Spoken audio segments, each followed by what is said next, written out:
आभा और अमित दोनों बच्चे बड़े हो चुके थे और उनकी अपनी अपनी व्यस्तताएं थी। ऐसे में महेंद्र के कदम भटकने लगे थे। पत्नी की दुर्घटना में मृत्यु से महेंद्र की जिंदगी उजड़ गई। अब गृहस्थी का भार उसके कंधों पर था। बेटी आभा बीए और बेटा अमित एमए फाइनल में पढ़ रहे थे। आभा ठीक से घर को संभालने की स्थिति में नहीं थी, इसीलिए खाना बनाने के लिए सुघड़ महिला मालती को काम पर रख लिया। आभा महसूस कर रही थी कि मालती और पिता के बीच कुछ गलत चल रहा है। रोटी खिलाने की बहाने मालती पिता के आसपास ज्यादा न मंडराए, इसलिए वह मालती को हिदायत देती है कि रात का खाना वह बनाकर चली जाए। गरम गरम रोटियां वह पापा को खुद बनाकर खिला देगी। महेंद्र को जब पता चलता है तो वह मालती का पक्ष लेते हुए आभा से कहते हैं कि वह रोटियां उसे ही बनाने दे।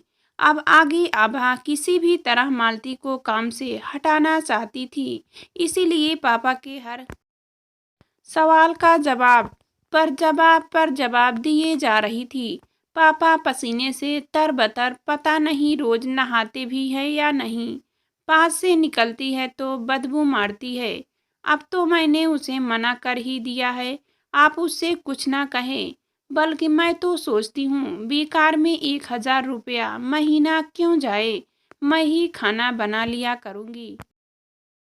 मुझे खाना बनाने का अभ्यास भी हो जाएगा। अरे नहीं, लगी रहने दो उसे, वह बहुत अच्छा खाना बनाती है, बिल्कुल तुम्हारी मम्मी जैसा। बिल्कुल झूठ पापा, मम्मी जैसा तो नानी भी नहीं बना पाती। दादी माँ भी कहा करती थी कि माया जैसा खाना बिरली औरतें ही बना पाती हैं। पर अब वह मानने वाली है कहाँ।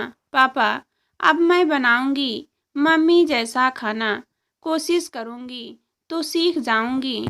अब शाम का खाना मैं ही बनाऊंगी।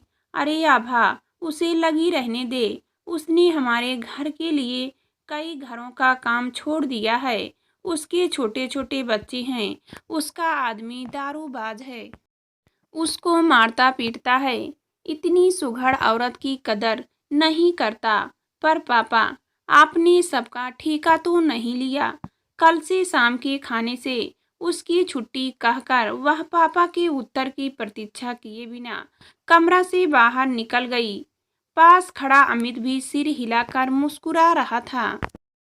इधर मालती ने मुख पर उदासी का आवरण चढ़ा गया। सुबह का खाना निपटाकर वह बोली, बीबी तो मैं जाऊं, पर साहब जाते समय कह गए थे कि शाम को नहाकर आया करूं। सुबह के कपड़ों से पसीने की बदबू आती है, इसलिए वह आपकी मम्मी के ये 4 साड़ियां ब्लाउज दे गए हैं। उसने अपने झोले से कपड़े निकालकर दिखाए तो आभा चकित रह गई। अमित भी पास खड़ा देख रहा था। गुस्से से बोला, जब आभा ने कह दिया कि वह अब खाना बनाएगी, तब तो पीछे क्यों पड़ी है। हम एक साथ खाते खाते ऊब गए हैं। जब से मम्मी गई है तेरे हाथ का ही खा रहे हैं। अब शाम को नहीं आएगी तो समझी भैया जी, क्यों एक गरीब के पेट पर लात मार रहे हो। पगार कम मिलेगी तो 4 बच्चों का पेट मैं कैसे भरूंगी। बस मालती, तेरी गरीबी मिटाने को दुनिया में हम ही तो नहीं बचे हैं। और घर पकड़ ले जाकर वो दोनों एक साथ चिल्लाए तो वह आंसू पोंछती बाहर निकल गई। तब दोनों ने बहुत देर तक पापा की हरकतों पर चर्चा होती रही। धीरे धीरे शाम को मालती को न देखकर पापा उदास रहने लगे। आभा शाम को उनकी पसंद का ही खाना बनाती, एक एक चपाती सेक कर कमरे में दौड़ दौड़ कर पहुंचाती, परंतु वह चुपचाप ही रहते, कुछ ना बोलते। मालती सुबह सबको बनाकर खिलाती, फिर स्वयं खाकर चुपचाप चली जाती। नृत्य के इस नियम से दोनों खुश थे कि इस औरत के चुलंग से उन्होंने पापा को बचा लिया। जब से मालती का शाम का आना बंद हुआ था, पापा 7-8 बजे तक ऑफिस से घर लौटते। जब वे दोनों पूछते तो कह देते कि ऑफिस में काम बहुत था या किसी दोस्त का नाम लेते ही वहां चला गया था। परंतु उस दिन जब अमित ने वह दृश्य देखा तो घबरा कर दौड़ आया। आभा, आज जो देखा उसे सुनोगी तो सिर थाम लोगी। आज पापा के साथ मालती कार में उनकी बगल में बैठी थी। मम्मी की जीवर कपड़े पहने हुए थी। पापा उसे होटल ले गए। वहां उन्होंने कमरा बुक करवाया। अरे, यह क्या हो रहा है? पापा इतने गिर जाएंगे, कभी स्वप्न में भी नहीं सोचा था। अब हम क्या करें? वह सिर पकड़कर कुर्सी पर बैठ गई और फूट फूट कर रोने लगी। घबरा मत आभा, रोने से क्या होगा? कोई उपाय सोचो जिससे इस औरत के पापा को बचा सके। भैया, असली जेवर तो सब बैंक में है, यहाँ तो आर्टिफिशियल ही है। क्या वही दे दिया पापा ने? मैं अलमारी का लाकर देखती हूँ। वह आंसू पोंछती हुई दौड़ी, लाकर खोलकर देखा तो स्तंभ रह गई। डब्बे खाली पड़े थे, जीवर गायब थे। अच्छा किया जो जीवर बैंक में रखाया, वरना सब चले जाते। दोनों ने चैन की सांस ली। भैया, पापा के दोनों खास दोस्तों से बात करें, संभव है पापा उनकी बात मान लें? नहीं तो मामा मामी नानी बुआ फूफा जी को फोन करके सब हाल बता दे। बुआ जी पापा से बड़ी हैं, पापा उनका लिहाज भी बहुत करते हैं। नहीं आभा, अभी हम किसी से कुछ नहीं कहेंगे। पहले मालती का पीछा कर, उसके घर वालों को पता लगाऊंगा, तब तुम मेरा खेल देखना। पापा अपने को बहुत होशियार समझते हैं। मुझको डर लग रहा है कि कहीं वह कम वक्त इस घर में रखना ही न दे दे। अपना उतरना, बड़ा परिवार छोड़कर क्या वह यहाँ पापा के साथ आ सकेगी? ऐसी औरतें सब कर सकती हैं। अखबार में जब तक पढ़ते नहीं कि अपने 6 बच्चों को छोड़कर फलान औरत अपने प्रेमी के साथ पति बेचारा ढूंढता फिर रहा है। उस औरत को भी क्या कहे? अभी माँ को गए 1 साल भी पूरा नहीं हुआ और पापा को औरत की जरूरत पड़ गई। धिक्कार है भैया, अगर ऐसी नौबत आई तो मैं मामा के पास चली जाऊंगी। वह आंसू पोंछकर बोली। अपने भैया को बेसहारा छोड़कर तब मैं कहाँ जाऊंगी? तब तो हम दोनों को नौकरी की तलाश करनी चाहिए। हम किराए का मकान लेकर रह लेंगे, सौतेली माँ की छाह से भी दूर। तब मामा आदि के पास क्यों जाएंगे भला?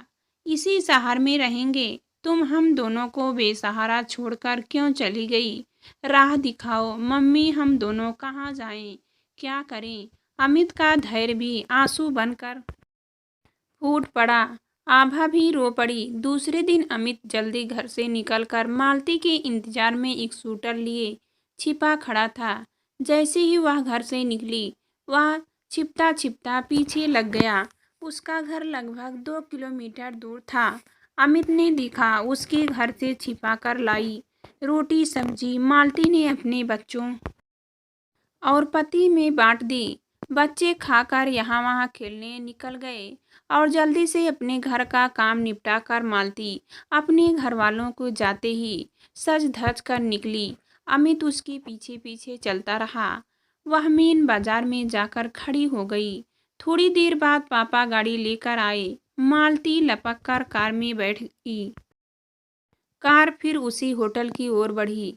वे दोनों फिर उसी होटल में जा पहुंचे। अमित लौट आया। दूसरे दिन मालती के घर से निकलते ही वह उसके पति हरिया के पीछे लग गया।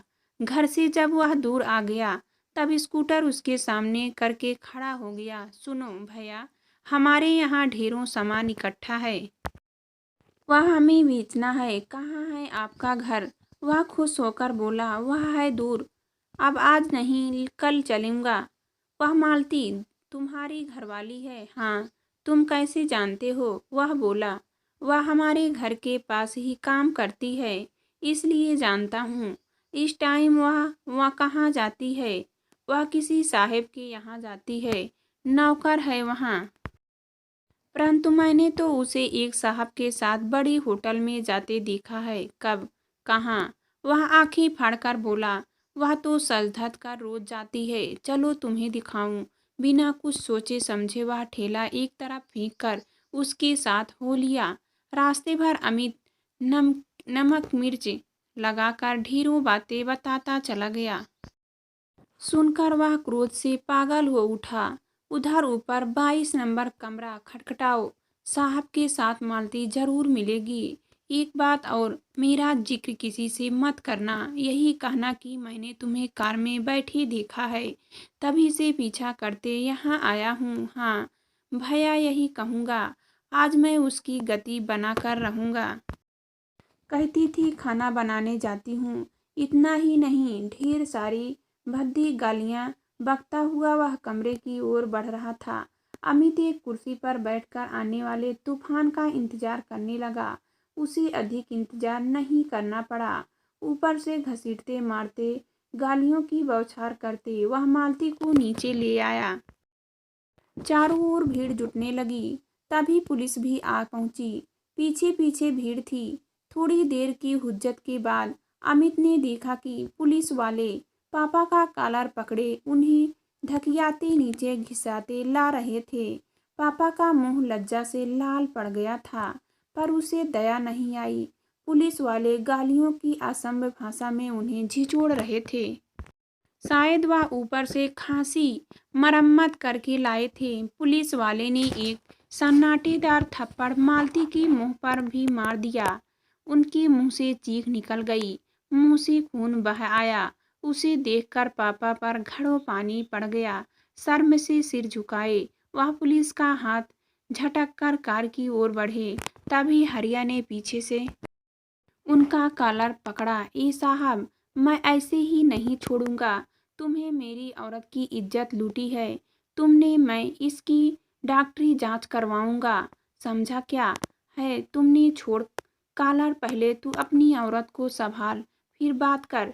जब वह राजी है तो दूसरों का दोष क्यों देता है? तुमने क्यों भड़काया मेरी घरवाली को? पहले उससे पूछ, वह क्यों बहकी? साहब, आपको थाने चलना पड़ेगा। पुलिस वाले ने बांह पकड़कर खींचा। भीड़ बढ़ती जा रही थी। वह किसी तरह फंदे से निकलकर कार स्टार्ट कर भाग छूटे। लोग चिल्लाते ही रह गए। इधर अमित भी स्कूटर स्टार्ट करके घर की ओर रवाना हो गया। आते ही उसने आभा को पूरी घटना बयान कर डाली। सुनकर आभा का मन जहाँ खुश था, वहीं पिता के न आने से दोनों ने रात आंखों ही में काटी। वही दोनों उनकी मोबाइल पर भी बात नहीं कर पाए। दूसरे दिन न मालती आई न पापा। अमित छिपकर मालती के घर के चक्कर लगा आया। वह घर पर जैसे कैद थी। हरिया दरवाजे पर पहरा लगाए बैठा था। जब 3 दिन तक पापा का कुछ पता न लगा तो दोनों ने घबराकर सब रिश्तेदारों को फोन कर दिए। तुरंत ही सब घबराकर दौड़े आए। घर आकर सब चिंता में पड़ गए। अमित ने अपनी चतुराई की रत्ती भर चर्चा नहीं की। वह पिता की व परिवार की नज़रों में पाक साफ रहना चाहता था। आभा ने भी होठ नहीं खोले। वही लोग अखबारों में विज्ञापन देने की सोच रहे थे कि दिल्ली से फोन आया कि वह आगरा आदि घूमकर घर लौट रहे हैं। सुनकर सबका चेहरा प्रसन्नता से खिल उठा। जब वह वापस आए, किसी ने कुछ नहीं पूछा। अमित भी ऐसा बना रहा जैसे उसे कुछ मालूम ही नहीं है। वही दोनों अपने पापा को वापस अपने बीच पाना चाहते थे, शर्मिंदा करना नहीं चाहते थे। पापा के चेहरे पर भी पश्चाताप साफ नजर आ रहा था। सबको देखकर वह न हैरान हुए न परेशान। यह जरूर बतलाया कि उन्होंने अपना ट्रांसफर दूसरे शहर में करा लिया है। वह शीघ्र ही यहाँ से रिलीव होकर चले जाएंगे। तभी एक दिन बुआ ने पास बैठकर गंभीर स्वर में कहा, महेंद्र, अगर तू चाहे तो कहीं किसी विधवा से या तलाकशुदा किसी लड़की से बात चलाए। पेपर में विज्ञापन देने से ढेरों ऑफर आ सकते हैं।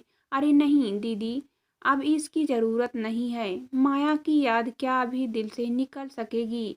अब तो अमित और आभा के लिए सोच रहा हूँ। दोनों को अच्छे मैच मिल जाए तो घर आबाद हो जाएगा। मैं अमित को बिजनेस में डालने की सोच रहा हूँ। जब तक इसका कारोबार जमेगा, आभा भी एमए कर लेगी। अब यहाँ मेरा मन नहीं लगता, न इन बच्चों का लगता है।